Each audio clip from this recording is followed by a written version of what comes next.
De Discord. Il y a 2 semaines, je vous ai présenté un tutoriel qui montrait comment projeter une image 360 sur de la géométrie. Aujourd'hui, je vais vous montrer comment réduire dramatiquement vos temps de rendu, un peu comme mon tutoriel écrit de l'année dernière, mais cette fois-ci sans UV. C'est un peu plus technique et je vais certainement devoir faire plusieurs parties. Comme on peut le voir à l'écran, le gain peut être très important. Ici en progressif, j'ai arrêté à 33 secondes, avec à gauche mon Uber Shader et à droite un diffuse shader standard. Là, dans une scène un peu plus compliquée, donc là c'est le rendu par défaut, et c'est zoomé à 200%. On peut voir qu'il y a du grain, et si je fais avec mon Uber Shader, alors on note le 6 minutes 45, et là, avec mon shader, le nombre de samples dans la scène est le même. Donc avec mon shader, ça rend plus vite un même nombre de samples, mais surtout, on a beaucoup moins de grains. Donc on va essayer de faire pareil. Donc ça, c'était une scène blend swap, je mettrai le lien dans les commentaires. Donc on va faire à peu près la même chose que le premier exemple. Et scène très simple, donc je l'ai appelée Start. Et celle-là, vous pourrez la télécharger pour commencer le tuto. Enfin, rien de très compliqué. Je suis parti du défaut cube, une caméra, 2 ouvertures, voilà. Pour l'instant, il n'y a rien. Donc on va commencer par mettre un environnement. Donc on va s'afficher un petit node editor, l'environnement, on rajoute une texture d'environnement, on la branche ici. Bon, j'ai triché, il est déjà à 4, mais on pourrait le faire. On va aller la chercher dans ma collection de HDR que j'ai grappillé sur internet. Voilà, drive feed. La 1K, ça ira très bien. On va lui faire une petite rotation.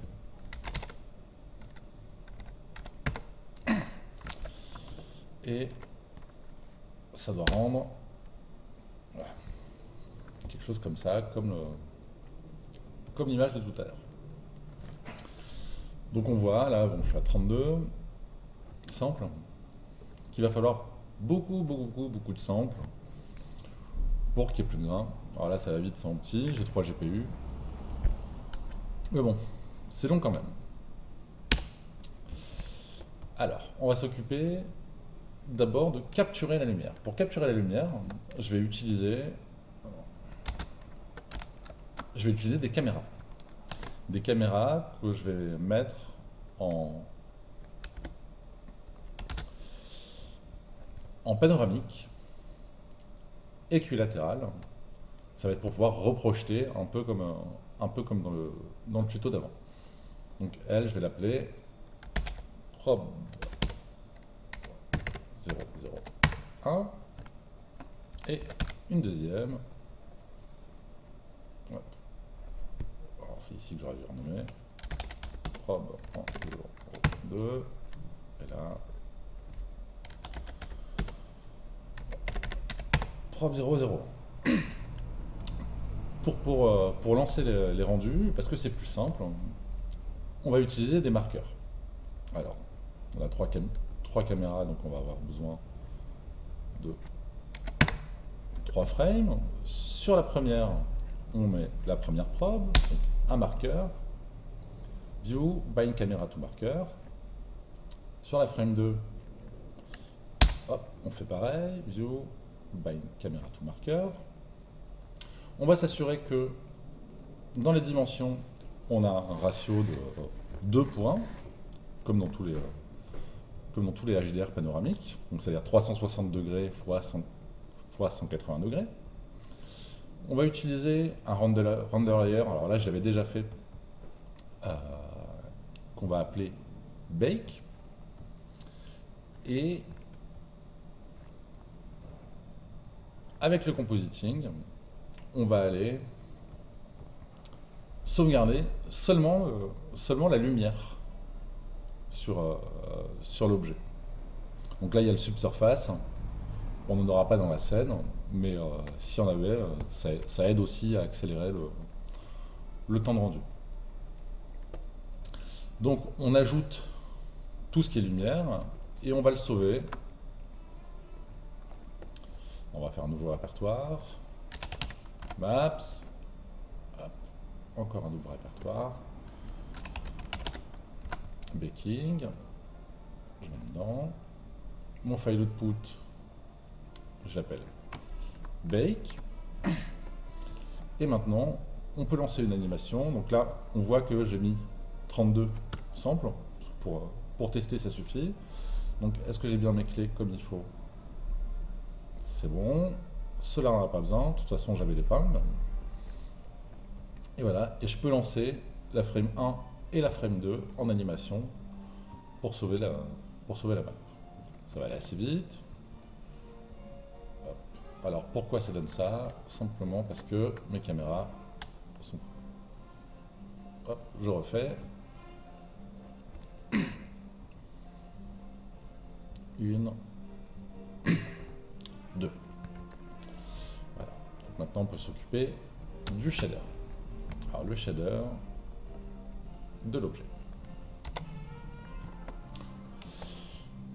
Donc, ce qu'on va vouloir, c'est que quand c'est un rayon de diffuse, on ne va pas... Donc, un rayon de diffuse, c'est une fois qu'on a tapé sur la géométrie, on va voir si on récupère la lumière de quelque part.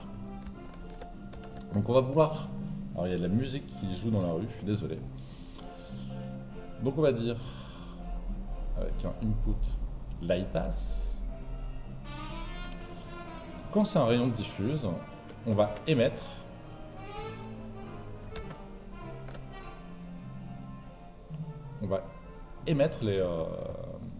les passes de tout à l'heure, les passes qu'on vient de rendre. Donc maintenant, je peux ajouter des textures environnement. On va les prendre. On va prendre la première. Voilà. Et on la colle là-dedans. D'ailleurs, on va regarder ce que ça donne. Si je fais ça, voilà. On voit qu'elle n'est pas bien projetée du tout. Pourquoi? Parce qu'on ne lui a pas dit d'être en objet. En objet. Ça va toujours pas. Et l'objet, c'est la prop one. Alors ça a l'air mieux. Sauf que... Voilà. Ça a l'air beaucoup mieux. On va regarder depuis la caméra 3. Maintenant. Ah, j'ai peut-être pas mis le marqueur. Donc, sur la frame 3, je fais un marqueur et view bind. Maintenant, je peux aller voir. Est-ce que ma texture est projetée correctement? Oui. Alors, c'est un peu crasse-pouille, mais ça marche. Alors, ça marche ici, mais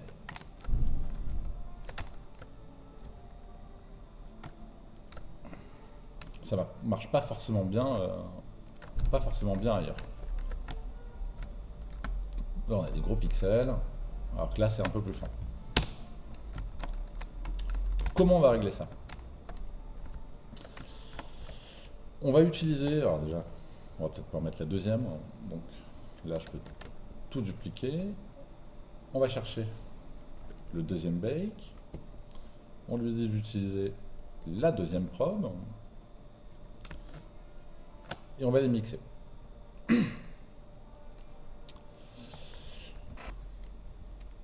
Le bake d'une probe plutôt que le bake d'une autre probe.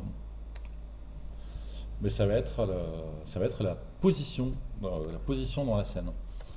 Pour connaître la position dans la scène, c'est assez facile, on utilise le node input géométrie. Mais on va faire ça avec une passe à part. Donc là, je l'avais déjà fait.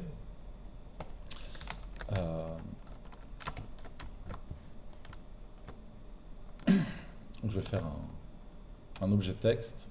Je vous expliquerai pourquoi c'est Pourquoi tout à l'heure? On va l'appeler scene controller.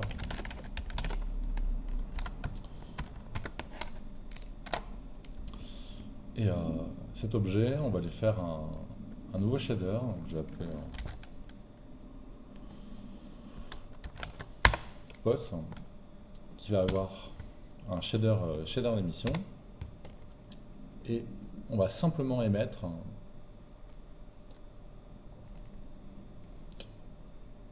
la position.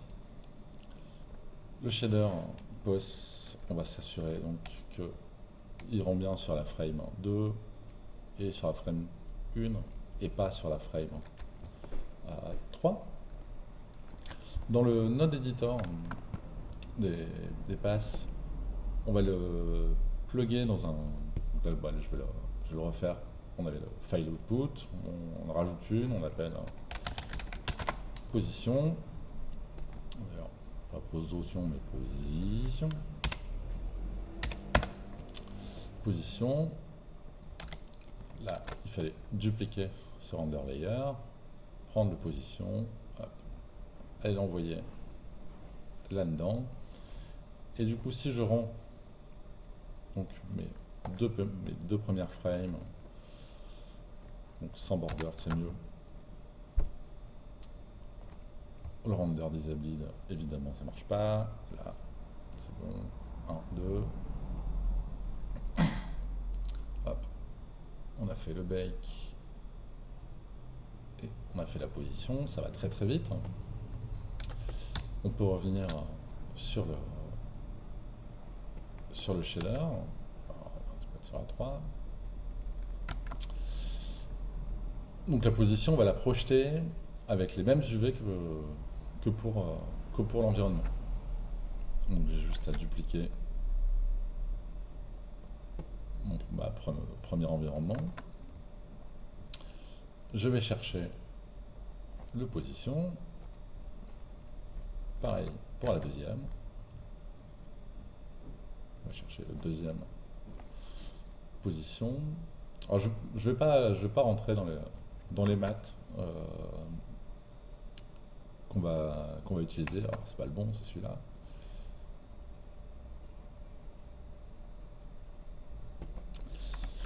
Mais en gros, une fois qu'on les a projetés, alors on peut regarder ce que ça donne. Hein.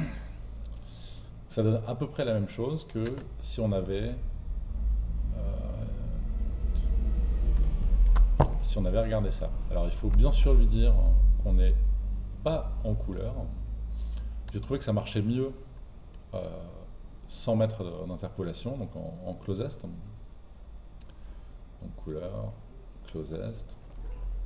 Et si on fait un vecteur mat du premier soustrait, enfin du premier on soustrait le deuxième.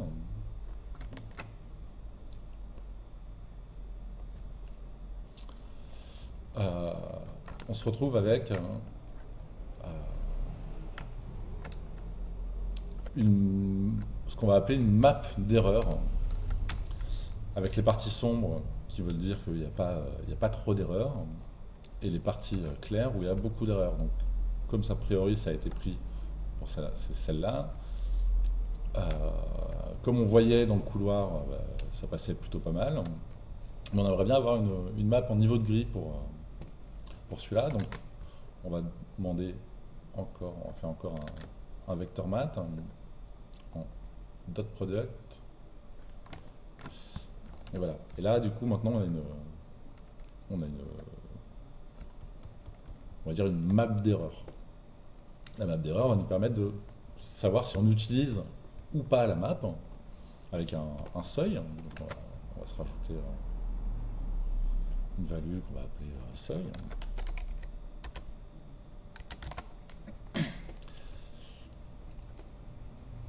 Et donc quand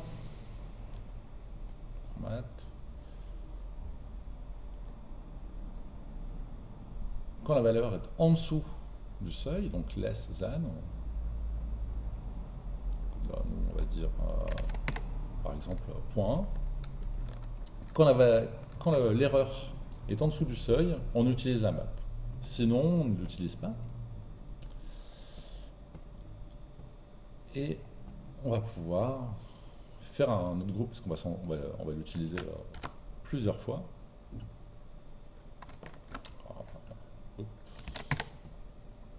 Donc je fais mon autre groupe.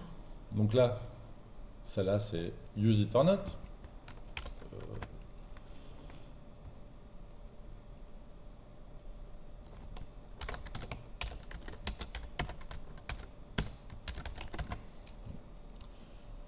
Use it or not.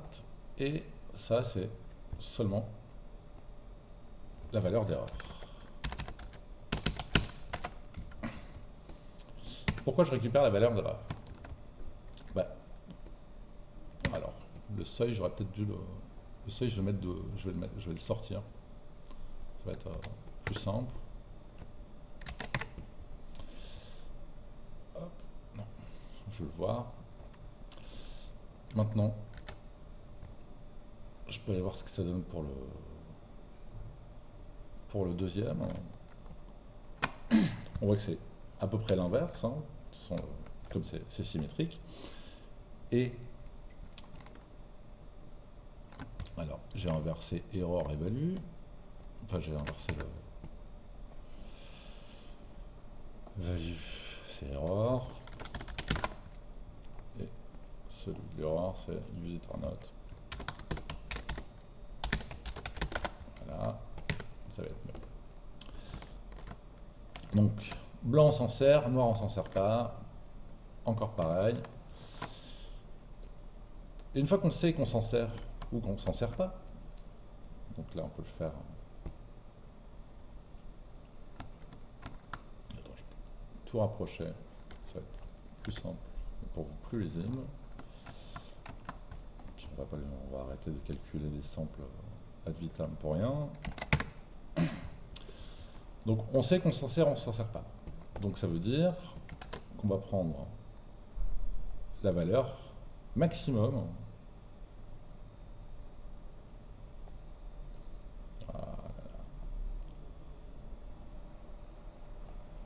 entre les deux. Si les deux sont noirs, on va pas s'en servir. Et s'il y en a un des deux qui est blanc, on va s'en servir. Voilà, use it or not. Et donc si on s'en sert pas, maximum. Bon, je fais des bêtises. Si on s'en sert pas, ça veut dire qu'on va retourner chercher le diffuse. Voilà. Mais maintenant, on va se servir de laquelle? On va rappeler, là j'ai fait un mix. Et bien simplement,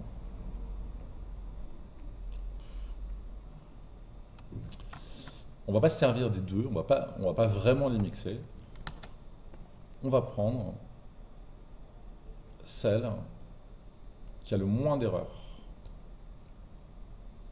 Voilà, donc si l'erreur ici elle est inférieure à celle-là, on utilise celle-là. Donc less than. Hop. Voilà, maintenant, si je retourne dans mon rendu, on va même regarder en grand pour voir si ça marche bien. Alors, est-ce que ça marche bien?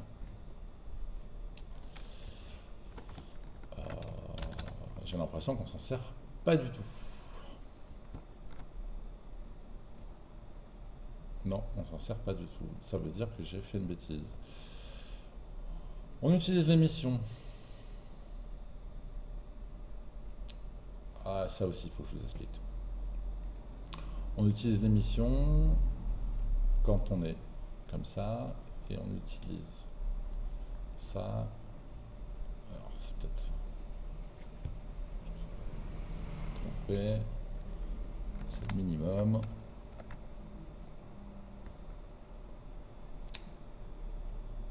Use it or not. Non. Oui.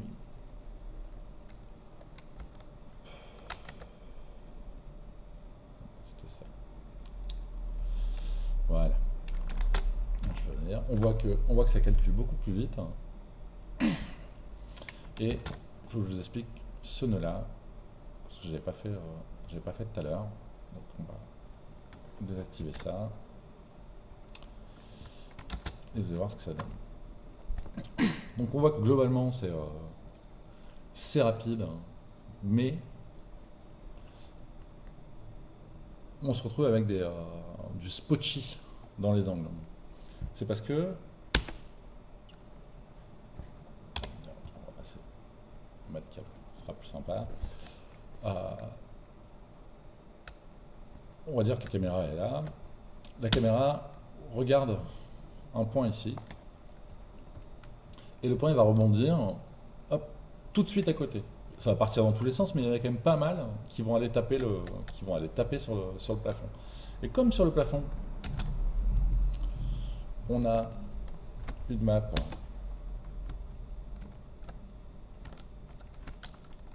qui est toute crasse-pouille, et ben, on va, comment dire, le grain va se diffuser dedans. Donc ce que je fais, c'est que je dis tant que le rayon ne fait pas moins de, là j'ai mis 20 cm, parce que ma scène elle est en mètres, tant que le rayon il tape pas au moins ici, on l'utilise pas, on va utiliser le diffuse standard. Et voilà, donc on prend au minimum, voilà, entre les deux. Est-ce que c'est un diffuseré? Est-ce qu'il fait plus de 20 cm? Oui, alors utilisez l'émission. On a un autre problème, c'est qu'on a enregistré la lumière. On n'a pas enregistré. euh, pour l'instant, on n'utilise pas la couleur du diffuse. C'est-à-dire si on part sur un diffuse rouge, euh, on a l'impression que ça marche, mais c'est pas tout à fait vrai. Parce qu'il faut multiplier pour que ça soit bien. Il faudrait multiplier la valeur d'éclairage par la diffuse. Donc là, par défaut, je sais pas, il est à. Allez, on va dire un point 8. Il faut ici multiplier par la même valeur que là. Donc on va faire un RGB. Il faut que ici et ici, ça soit la même valeur. Et en multiply. Tout à l'heure, j'ai pas fait exprès, j'ai cliqué sur clamp, donc il faut pas clamper. Et, euh, et du coup, quand on rentre, on a un truc qui est beaucoup plus correct.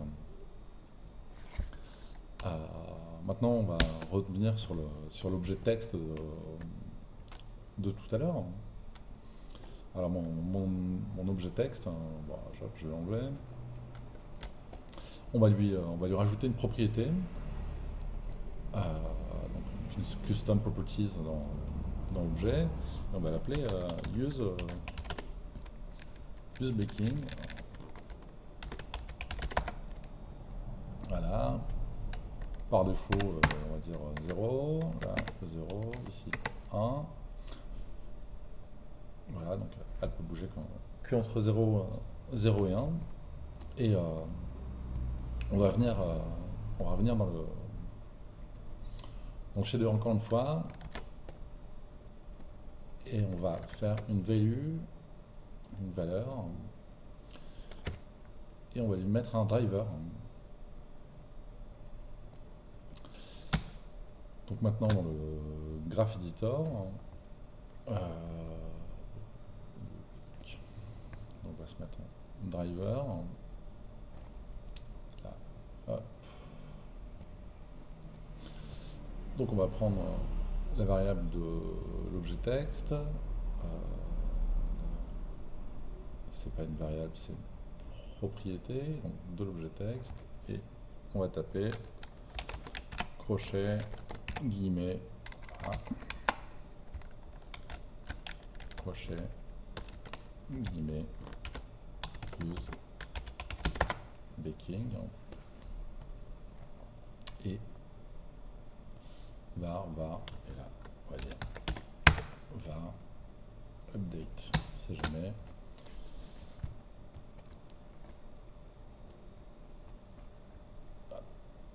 Voilà, et maintenant, on va mettre des clés. Donc, sur la première frame, on veut pas. Sur la deuxième frame, on veut pas. Et sur la troisième, on veut. Donc à chaque fois que comme ça, à chaque fois que j'aurai fait des modifications dans ma scène, par exemple là on va rajouter une table. Là, si j'en alors, la comment dire la table horaire. Alors, on va les faire de l'ombre.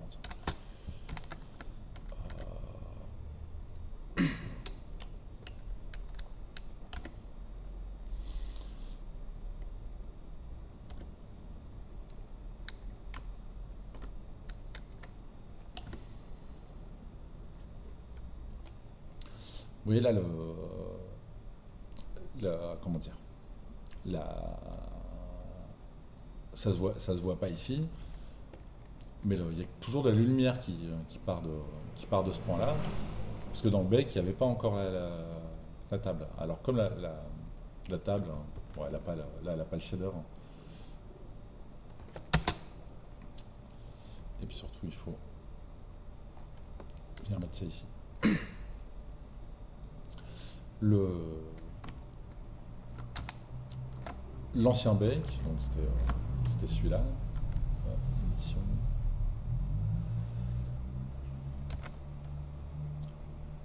Hop.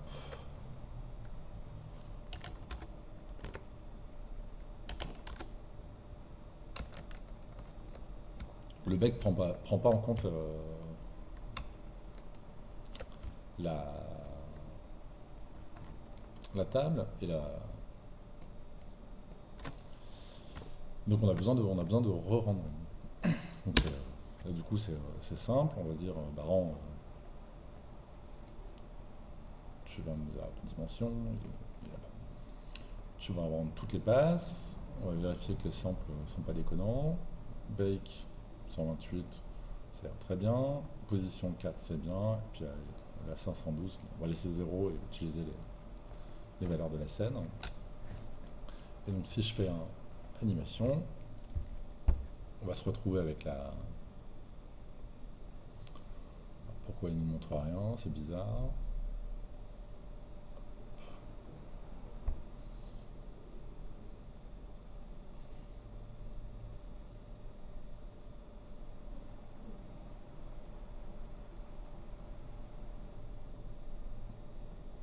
Voilà, on voit que après, ensuite, le rendu va super vite, hein. Il va super vite, on va aller voir un truc qui est rigolo. Enfin, rigolo. Si je fais render et qu'on va voir d'erreur, celle-là, on voit que sous la table, en fonction de la caméra, bah, cette zone-là ne va pas utiliser les becs parce qu'elle était masquée. Voilà. Voilà. Donc c'est pour ça que au final le rendu,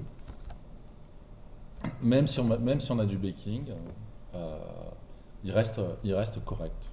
Si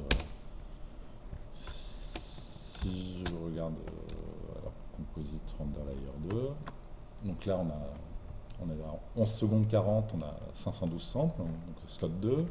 Je vais passer dans le slot 3 et je vais aller dire dans les propriétés, bon bah, n'utilise pas la map. Si je refais un rendu, on va se rendre compte que si j'ai tout bien fait, l'image va être globalement la même, mais beaucoup plus longue. Voilà.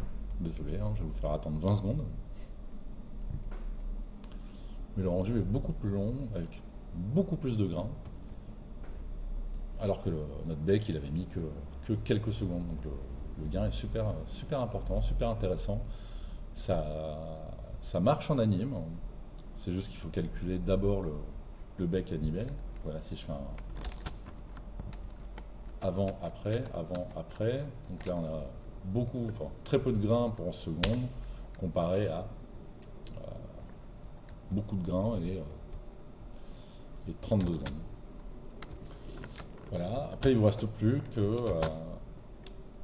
donc ce matériel à en faire un shader PBR, comme, comme ils disent. Et donc si vous voulez faire un shader PBR, mais il faudra considérer que tout ça, ce n'est que le diffuse. Et donc si jamais vous vouliez mettre du glossy, il faudrait le mettre avant le, enfin plutôt après, après le diffuse, donc shader, glossy, alors, ici, on va faire un Fresnel, par exemple. Voilà. Ah. Et, euh, et comme ça, le shader continue à marcher, même s'il y a du bake, enfin plutôt même s'il y a des reflets, ça, ça continue à marcher, ça continue à être accéléré. Alors c'est pas accéléré parce que la variable, hop, voilà.